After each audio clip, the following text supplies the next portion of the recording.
Bonjour, aujourd'hui je vais faire une fiche d'élevage, d'observation bien sûr sur le crapaud.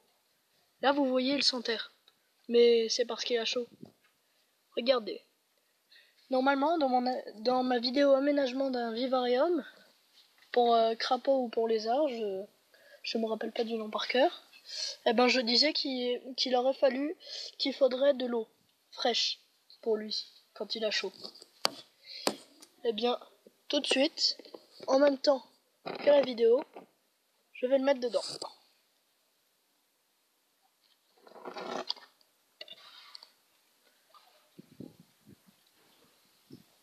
Je vais nettoyer un peu les yeux parce qu'il a l'air un peu sale. Voilà. Comme vous voyez, il est tellement bien qu'il ne bougera pas. Je peux même m'éloigner très loin, il ne s'échappera pas tellement qu'il se sent bien. Je vais vous montrer.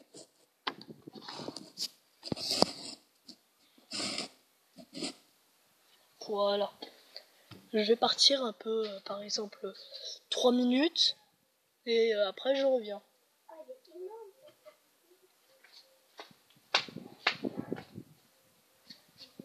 Tu touches pas, Mesquine. Tu touches pas. Oui, Maya. Allez, dégage. Oui, Maya. Attends. Oh, c'est bon, ta gueule. Je sais que tu veux le bouffer. Mais tu le toucheras pas. Qui? Elle a voulu le bouffer le crapaud. Allez, hop, dégage. Où elle est? Tu l'as fait rentrer?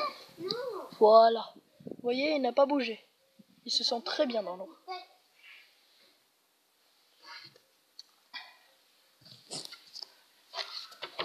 Comme vous pouvez le voir, le vivarium du crapaud n'est pas pareil que celui du lézard. Probablement pour les couches de terre. Quand il a chaud, il va s'enterrer entièrement dans le sable, enfin dans la terre. Et quand il a froid, il va essayer de s'enterrer encore plus bas. Le crapaud, quand on l'embête, va commencer à gonfler sur les flancs. Au début, je pensais que c'était ses poumons, mais j'ai compris avec quelques émissions que c'était parce qu'on l'embêtait. Il n'est pas méchant, hein. Il ne va pas essayer de nous mordre ou quoi, il va juste essayer de s'échapper.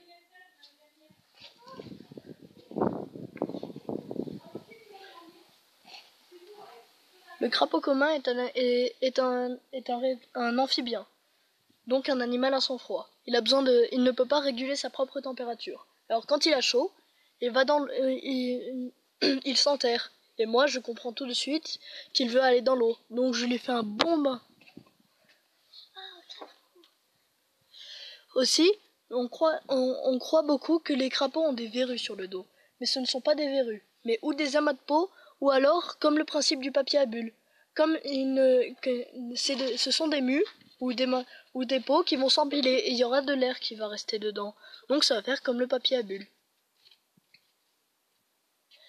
Aussi, il va manger qu'une fois par semaine, ou en tout cas quand il est en vivarium, parce qu'il va dormir la plupart du temps, enterré. Normalement, il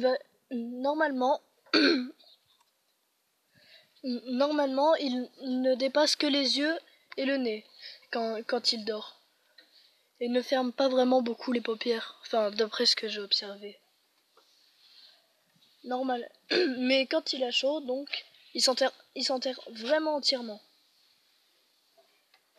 Quand il hiberne aussi, il s'enterre beaucoup plus profondément. Pour s'accoupler, il va aller dans une mare avec sa femelle.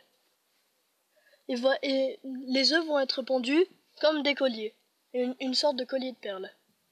Et les œufs vont éclore vers quelques mois. Ça, je n'ai pas vraiment fait attention.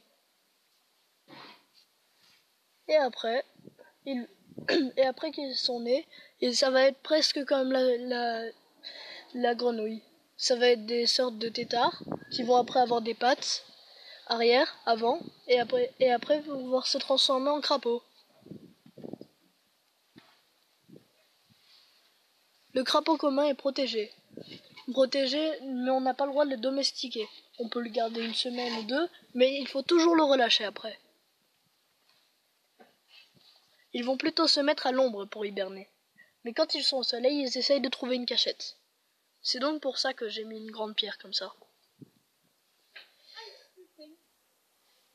Je pense que c'est tout pour cette vidéo. Mettez des likes, des commentaires et abonnez-vous. Salut!